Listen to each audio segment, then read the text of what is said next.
Hello everyone, welcome back to my YouTube channel IAS PCS diaries. तो जैसा कि आप देख सकते हैं, ये टॉपिक है पटना कलम पेंटिंग के ऊपर। तो ये रहेगा मेरा पहला वीडियो जो आपके 71st बीपीएससी, ठीक है, 71st बीपीएससी मेंस में हेल्प करेगा, ठीक है। एज वेल एज 71st ही नहीं, आगे के जितने भी बीपीएससी के जो मेंस होने वाले हैं उसके ऊपर ये वीडियो रहेगा, ठीक है। और ये मैं कंटिन्यूड सीरीज़ लाऊंगी। मेंस का जितना भी पीवाईक्यू है as well as current affair है, ठीक है, उसको मैं क्या करूँगी, कंप्लीट करने का कोशिश करूँगी ताकि आप लोगों का मेंस का तैयारी और अच्छे से हो, ठीक है। तो सबसे पहले हम लोग पटना कलम पेंटिंग से स्टार्ट करते हैं। हम लोग क्रोनोलॉजिकल ऑर्डर में चलेंगे, हिस्ट्री कंप्लीट करेंगे पहले, ठीक है। तो सबसे पहला टारगेट हमारा हिस्ट्री का है। हिस्ट्री को जैसे ही पूरे सिलेबस को पीवाईक्यू को कंप्लीट कर लेते हैं, देन हम लोग नेक्स्ट पे मूव ऑन करेंगे। तो पटना कलम पेंटिंग को हम लोग बिना किसी देरी के पहले स्टार्ट करते हैं। तो पटना कलम पेंटिंग में अगर आप स्टार्ट करते हैं तो सबसे पहले आपको पता होगा कि बीपीएससी के मेंस में आपको इंट्रो लिखना होता है, ठीक है। ये बेसिक चीज़ तो आपको पता ही होगा कि अगर आप आंसर लिख रहे हैं तो सबसे पहला चीज़ होगा आपका इंट्रो, देन आपका होगा बॉडी एंड देन आपका होगा कंक्लूजन, ठीक है। ये आपको पता होगा। उसके बाद अगर आप देखें तो पीवाईक्यू भी हम लोग देख लेते हैं। तो पीवाईक्यू में जब मैंने देखा तो मुझे पता चला कि मोस्टली क्वेश्चन पूछे गए हैं साइलेंट फीचर्स के बारे में, जो है पूछा गया पटना कलम पेंटिंग के फीचर्स के बारे में। तो मेनली हम लोग जो है क्या करेंगे, इसके फीचर्स को ही फोकस करेंगे, ठीक है। तो सबसे पहले आंसर लिखने से पहले हम लोग आते हैं इंट्रो पे। तो इंट्रो को मैंने ऐसे पॉइंट वाइज दिया है ताकि आपको याद करने में आसानी होगा। पटना कलम है क्या? पटना कलम एक पेंटिंग है। जैसे मिथिला पेंटिंग है, उसी तरीके से पटना कलम भी एक तरह का पेंटिंग है जो उस टाइम के लोग जो है पेंट किया करते थे, और ये काफ़ी अलग किस्म का पेंटिंग होता था। इस वजह से इसका इतना नाम है और इसको एग्ज़ाम में पूछा जाता है। तो इंट्रो में पहले अगर देखें तो पटना कलम पेंटिंग कब स्टार्ट हुआ, तो 1760 से स्टार्ट हुआ। पटना कलम पेंटिंग हमारा जो है 1760 से स्टार्ट हुआ है, इसलिए इंट्रो में आप लिखेंगे इस तरीके से, द पटना कलम पेंटिंग टुक रूट ड्यूरिंग 1760s, ठीक है। उसके बाद अगर आप आगे लिखेंगे एंड इसको कंसिडर किया जाता है कि पहला स्कूल है जो फोकस करता था एवरीडे लाइफ पे। तो इसके इंट्रो में आप लिखेंगे Patna Kalam took root during 1760s and it focused on the scenes of everyday life, ठीक है। एंड नेक्स्ट आप लिखेंगे thus becoming the art of commons. इसी वजह से ये जो आर्ट है पटना कलम है वो आर्ट ऑफ कॉमन्स कहलाता था, बिकॉज ये एवरीडे लाइफ को दर्शाता था। एवरीडे लाइफ को, कोई रॉयल पैटर्न्स को या फिर किंग्स का फोटो नहीं रहता था, या फिर आप देखें तो बहुत पेंटिंग में हर तरीके का पेंटिंग होता है। या तो कोई बहुत किंग लोग का ही सिर्फ फोटो बनाएंगे, ठीक है, उस टाइम के, नहीं तो फिर कुछ पेंटर उस टाइम पे होते हैं जो लैंडस्केप वगैरह, पहाड़ हो गया, सूरज हो गया, इस टाइप से पेंटिंग बनाते थे। लेकिन जो पटना कलम था वो कॉमन लोगों के ऊपर पेंटिंग बनाया जाता है। कॉमन लोग कुछ भी कर रहे हैं, मान लीजिए कि कॉमन लोग वहाँ पे क्या कर रहे हैं, जूता बना रहे हैं, ठीक है, तो उनका पेंटिंग बन गया, ठीक है। कॉमन लोग वहाँ पे फेस्टिवल्स में गए हैं तो उनका पेंटिंग बन गया। तो इस तरीके से ये जो एवरीडे लाइफ के सीन को दिखाता है, इसी वजह से इसको हम लोग कहते हैं द आर्ट ऑफ कॉमन्स, ठीक। अब अगर आपको जो है दो तरीके के क्वेश्चन आते हैं बीपीएससी में, पता है आपको, एक हो गया आपका 7 या 8 मार्क्स का और एक आता है 38 मार्क्स का, ठीक है। अगर 38 मार्क्स के क्वेश्चन आते हैं तो आपको क्या करना है कि काफ़ी पेज में लिखना होगा, एटलीस्ट 5 पेज तो लिखना होगा, 4 पेज मिनिमम हो गया, और 5 लिखते हो तो मोर देन इनफ है। तो उसके लिए यहाँ पे माइग्रेशन पॉइंट को एक एक्स्ट्रा यहाँ पे ऐड ऑन कर दिया गया है, ठीक है, ताकि आपका जो है पेज फुलफिल लगे। माइग्रेशन यहाँ पे क्या बोला जा रहा है कि अब पटना कलम पेंटिंग आया कैसे, ठीक है, कैसे आ गया, पटना में क्यों आ गया, और उसका नाम पटना कलम ही क्यों पड़ा, आरा कलम, दानापुर कलम, तो मोतिहारी कलम क्यों नहीं पड़ा। तो वही यहाँ पे बताया जा रहा है कि माइग्रेशन हुआ। क्या हुआ कि अकबर के टाइम पे 1585 की बात है, जब अकबर का शासन था, तो उस टाइम पे क्या हुआ कि जो पेंटर्स लोग थे, हमारे पेंटर्स लोग, ठीक है, वो क्या किया, राजपूताना से माइग्रेट करके, यानी कि वहाँ से निकल कर वो लोग चले गए आगरा, ठीक है। यहाँ पे आप डायग्राम में देखिएगा, यहाँ पे पहले वो पेंटर रहते थे, ठीक है, अकबर के टाइम पे, ये अकबर का टाइम है। और फिर यहाँ से ये माइग्रेट करके यहाँ से बोले कि यहाँ पे हमारी कुछ कमाई उमाई नहीं हो रही है, चलो भाई हम लोग चलते हैं आगरा, या शायद वहाँ पे हो जाए, ठीक है। यहाँ चले गए वो लोग अकबर के टाइम पे। फिर क्या हुआ, बंगाल का जब राइज हुआ, बंगाल का जब राइज हो रहा था 1730 में, जब बंगाल बहुत तेज़ी से आगे बढ़ रहा था, तो वो लोग देखें कि यहाँ आगरा और दिल्ली में हमारी कमाई अच्छे से नहीं हो रही है, तो चलो हम लोग जो है उसी साइड चल जाते हैं, मुर्शिदाबाद चल जाते हैं, बंगाल के साइड चल जाते हैं। तो वो लोग अब क्या किए, आगरा से जो है चले गए मुर्शिदाबाद, ठीक है। देन क्या होता है, जब बंगाल डिक्लाइन करने लगता है, जब बंगाल डिक्लाइन करने लगा यानी कि बंगाल जब डिक्लाइन करने लगा, वहाँ पे हालत ख़राब थी, तो कौन ही पेंटिंग को और उसको पैसा देगा। तो वो लोग क्या किए कि अब उनको यहाँ से भी जाना पड़ा और वहाँ से भी माइग्रेट होके वो लोग चले गए लास्टली पटना, और पटना में बस गए और यहाँ पे अपना जो पेंटिंग वगैरह है वो लोग स्टार्ट कर दिए। तो ये है स्टोरी पटना कलम का। इसी से पता चलता है कि इसका नाम पटना कलम क्यों रखा है, क्योंकि वो लोग जो है अपने रोजी के लिए जो है इधर से उधर माइग्रेट कर रहे थे और लास्ट में वो लोग पटना को चुने, जहाँ पे उन्होंने अपना पेंटिंग स्टार्ट किया। ठीक है, इस डायग्राम को आपको जो है अपने एग्जाम में बनाना है। ठीक है, और नीचे में लिख देना फिगर माइग्रेशन ऑफ पेंटर्स। तो ये पॉइंट था माइग्रेशन का, और माइग्रेशन का भी आप इस तरीके से ऐसे करके एरो देकर ऐसे करके आप लिख सकते हो। ठीक है, अब अगर हम लोग आगे देखें, अब हम लोग आ जाते हैं फीचर्स पे, जिसके ऊपर बहुत बार क्वेश्चन पूछा गया, मतलब मोस्टली इसी के ऊपर क्वेश्चन पूछा ही गया है। आप 65th बीपीएससी से अगर देख लें तो ठीक है, 48 से लेके 66 तक। ठीक, तो फीचर्स में देखें तो सबसे पहला फीचर आता है फीचर्स, यानी कि क्या होगा, यानी कि जैसे फीचर्स जैसे कि आप हैं। ठीक है, तो आपके अंदर क्या क्या फीचर्स है, तो आप लंबे हैं, आपका बाल काला है या फिर आपका बाल ब्राउन है। ठीक है, आपको मीठा पसंद है और ये पसंद है, तो ये फीचर्स बताया जाता है। उसी तरीके से इस पेंटिंग का फीचर्स क्या क्या था, किस तरह का था पेंटिंग, इसको जानने के लिए हम लोग यहाँ पे फीचर्स देख रहे हैं। तो सबसे पहले तो मोस्टली सेंटर, किस जगह पे, पटना के किस एरिया में मोस्टली जो है ये पटना कलम पेंटिंग जो है ज़्यादा प्रचलित था, तो पटना में था, दानापुर में था एंड आरा, यानी कि पटना के आसपास एरिया में ही था। अगर आप बिहार का मैप देखें तो यहाँ पे पटना के आसपास एरिया में ही आपका पटना कलम पेंटिंग था। ठीक है, ये आपको लिख देना है। नेक्स्ट आपको लिखना है पैटर्न्स। पैटर्न्स यानी कि कौन लोग इसको पूछा करते थे। ठीक है, कौन लोग चाहते थे कि पटना कलम पेंटिंग बनाओ, कौन लोग थे जो पैसा देते थे कि हाँ ठीक है एक पेंटिंग बनाओ और मुझे उसे ख़रीदना है, तो उसके पैटर्न्स कौन थे। तो कंपनी के ऑफिशियल, उस टाइम पे जो कंपनी ब्रिटिश रूल था, उस कंपनी ब्रिटिश कंपनी थी, तो उसके ऑफिशियल्स लोग जो है पटना कलम पेंटिंग को खरीदते थे। बड़े बड़े ज़मींदार पटना कलम पेंटिंग को खरीदते थे और अदर वेल्दी इंडियंस जो है पटना कलम पेंटिंग को खरीदते थे। तो ये हो गए पैटर्न्स। ठीक है, देन अगर हम लोग देखें तो कुछ फेमस पेंटर्स के नाम भी हमें पता होने चाहिए पटना कलम पेंटिंग के बारे में अगर हम लोग जान रहे हैं। तो फेमस पेंटर्स आप 4-5 जो लिख सकते हो, 3 भी लिखोगे तो चलेगा, जैसे कि सेवक राम, हुलास लाल, ईश्वरी प्रसाद और सेवालाल। पेंटर्स को हम लोग को याद करना बहुत ज़रूरी है, फेमस पेंटर्स को, क्योंकि इन्होंने ही, इन सभी लोगों ने ही, और भी हैं लेकिन इतना इनफ है 4, इन्हीं सभी लोग ने जो है पटना कलम को जो है क्या किया, जिंदा रखा, और इतना जिंदा रखा कि आज हम लोग इसको अपने एग्ज़ाम के लिए पढ़ रहे हैं। ठीक है, उसके बाद हम लोग देखें फीचर्स में आगे बढ़ते हैं हम लोग, तो इन्फ्लुएंस।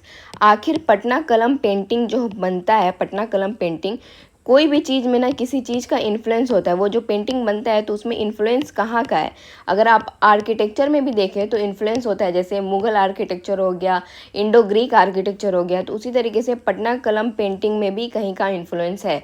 तो उसमें इन्फ्लुएंस है मुग़ल पेंटिंग का और कंपनी आर्ट का। ठीक है, उस टाइम पे मुग़ल का पेंटिंग भी होता था, तो मुग़ल के पेंटिंग जो होता, मुग़ल लोग के टाइम पे जो पेंटिंग होता था, उस पेंटिंग में फाइन ब्रश स्ट्रोक को यूज़ किया जाता था। मतलब ब्रश जो है एकदम पतला पतला और एकदम लाइन बाय लाइन करेक्ट होता था, ज़रा भी टेढ़ा मेढ़ा ब्रश नहीं होता था। तो मुग़ल पेंटिंग में ये चीज़ था।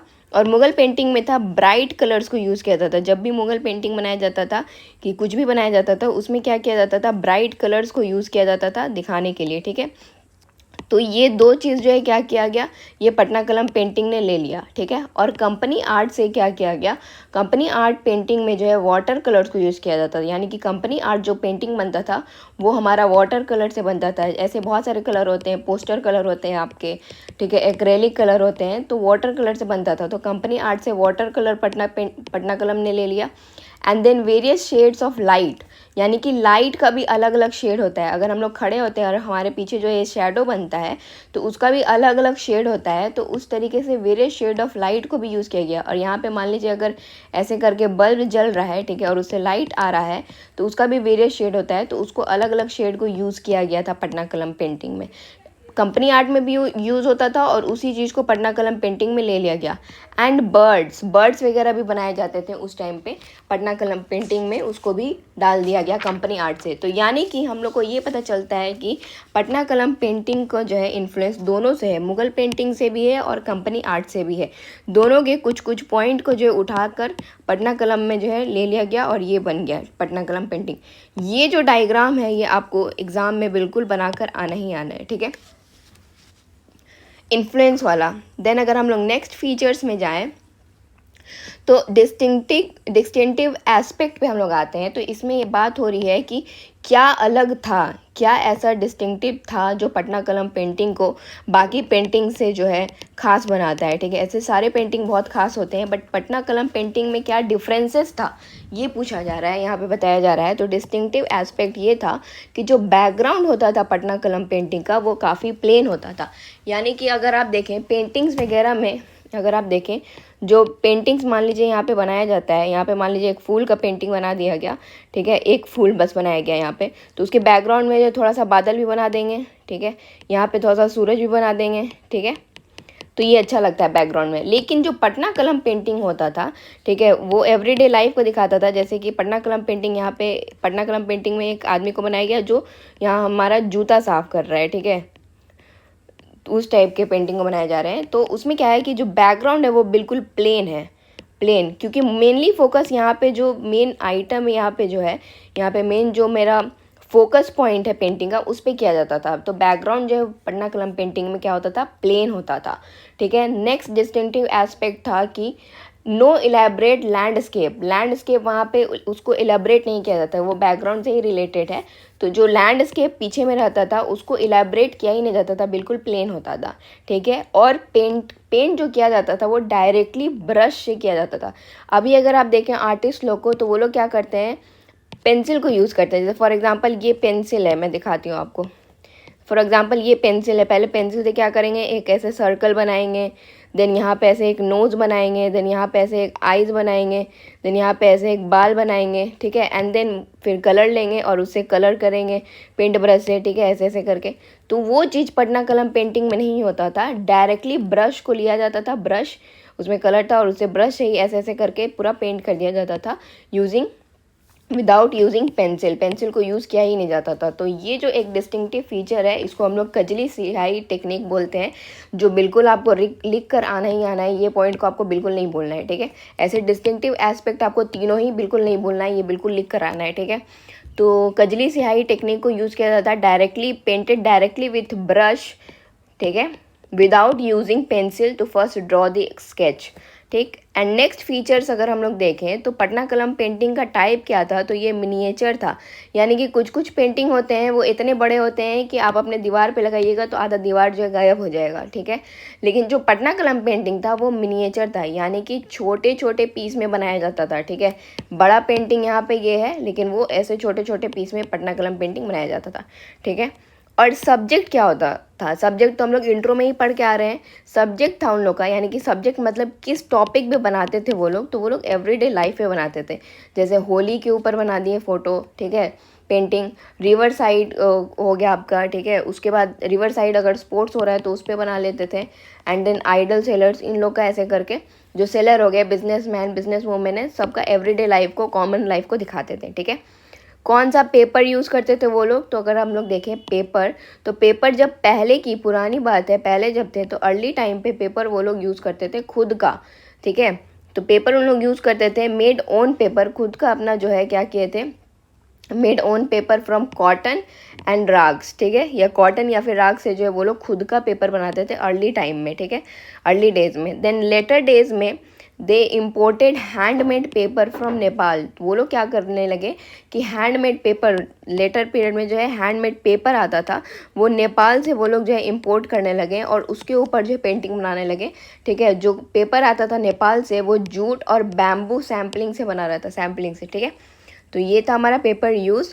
देन नेक्स्ट फीचर्स में हमारा आता है ब्रश। तो वो लोग कैसा ब्रश यूज़ करते थे, तो उन लोग दो तरीके का वर्क होता है पेंटिंग में। अगर आप पेंटिंग कर रहे हो तो दो तरीके का, एक होता है बहुत फाइन वर्क, जैसे कि बाल किसी का बनाना हो या फिर आईज बनाना हो, ठीक है, अंडरलाइन करना हो, तो वेरी फाइन वर्क के लिए वो लोग जो है ये होता है स्क्विरल, होता है स्क्विरल, गिलहरी, गिलहरी का जो है टेल का, यानी कि पूंछ का बाल को यूज़ करते थे और उससे जो है वो लोग फाइन वर्क करते। तो ये आपको लिखना है कि ब्रश में वेरी फाइन वर्क के लिए आपको tail hair of squirrels use करते थे, एंड बोल्डर एंड ब्रॉडर, यानी कि मोटा वर्क के लिए, ठीक है, बोल्डर एंड ब्रॉडर, जैसे कि ये मोटा वर्क के लिए, ये मोटा वर्क के लिए जो वो लोग यूज़ करते थे टेल ऑफ गोट। एंड अगर आप देखें पतला वर्क, यानी कि इतना पतला वर्क के लिए यूज़ करते थे टेल हेयर ऑफ स्क्विरल्स। तो ये डिफरेंसेस था, ये आपको ध्यान में रखना है, ठीक है।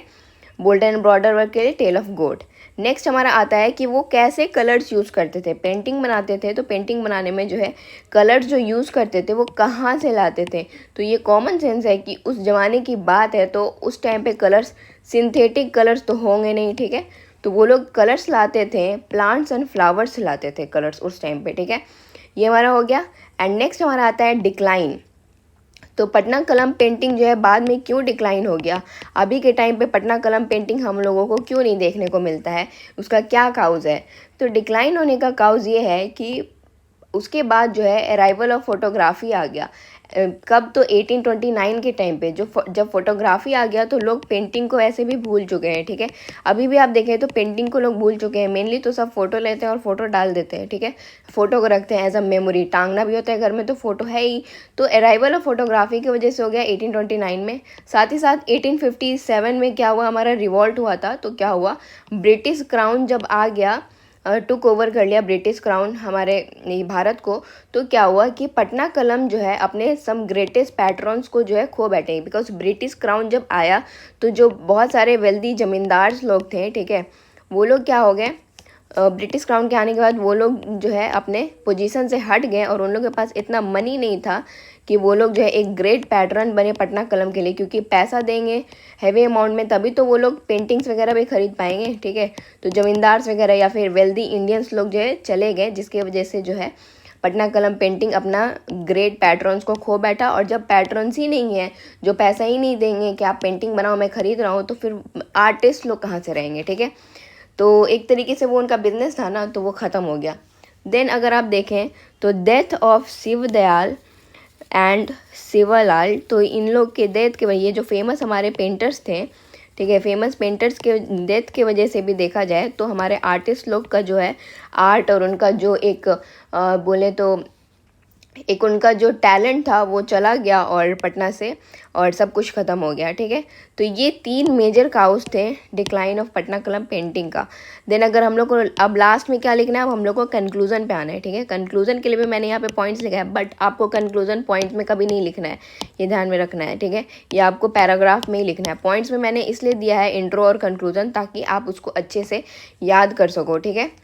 तो अगर आप कंक्लूजन में देखें तो 3 सेंटेंस को याद कर लो, जैसे कि क्या, पटना कलम पेंटर्स जो थे वो रिकॉर्ड किए थे everyday life of common folk, ठीक है। तो they recorded the everyday life of common folk in their work across generation. ये जो पेंटर हैं, across generation these painters continued to celebrate the cultural fabric of 19th century Patna. मतलब कि generation by generation ये जो पेंटर्स हैं वो celebrate कर रहे थे कल्चरल फैब्रिक, ठीक है। कल्चरल फैब्रिक सेलिब्रेट कर रहे थे, किसका, कल्चरल फैब्रिक जो है हमारे 19th सेंचुरी ऑफ पटना का सेलिब्रेट कर रहे थे, ठीक है। एक तरीके से पटना कलम हमारा क्या है, कल्चरल फैब्रिक ही है ना, हमारा कल्चर का पार्ट है। और आगे आप लिखिएगा कि अगर वो लोग नहीं करते, अगर वो लोग ये सेलिब्रेट नहीं करते, then that would have remained unknown and only imaginary. अगर वो लोग सेलिब्रेट नहीं करते तो ये होता है हमारा कंक्लूजन। यानी कि जो पटना कलम पेंटर्स हैं वो उस टाइम पे रिकॉर्ड करते थे एवरीडे लाइफ ऑफ कॉमन फोक, जो कंटिन्यू किया सेलिब्रेट करना हमारे कल्चरल फैब्रिक ऑफ पटना का 19वीं सदी में, ठीक है, जो कि भुला जाता और अननोन रहता, इमेजिनरी रहता अगर उसको नहीं सेलिब्रेट किया जाता। तो हिंदी में मैं ये बता रही हूँ, ठीक है। इंग्लिश में अगर आप लाइन बाय लाइन अगर पूरा लिखेंगे तो आप ऐसे लिखेंगे, the Patna Kalam painters recorded everyday life of common folk in their works across generation this painters continue to celebrate cultural fabric of 19th century Patna that would have otherwise remained unknown and only imaginary, ठीक है। तो इसी के साथ आपका conclusion complete होता है, पटना कलम पेंटिंग हमारा कंप्लीट हो जाता है। अगर ये आपको नोट्स चाहिए तो आप मेरे टेलीग्राम चैनल को ज्वाइन कर सकते हो, ठीक है। लिंक मैं डिस्क्रिप्शन और कमेंट बॉक्स में भी डाल दूंगी। अगर आपको ये मेरा वीडियो अच्छा लगता है तो प्लीज़ आप लाइक करें, सपोर्ट करें, शेयर करें, ताकि मैं आगे बढ़ सकूँ। और आपके लिए जो है 71st BPSC के मेंस के लिए मैं सारा का सारा जितना भी मेरा नोट्स है उससे आपके लिए वीडियो ले आऊँ, ताकि आपका जो है PYQ बहुत आसान हो जाए और आपको जो है बड़े बड़े कोचिंग में जो है पैसा देने की ज़रूरत नहीं पड़े फॉर दिस बेसिक लेक्चर्स, ठीक है। Thank you so much.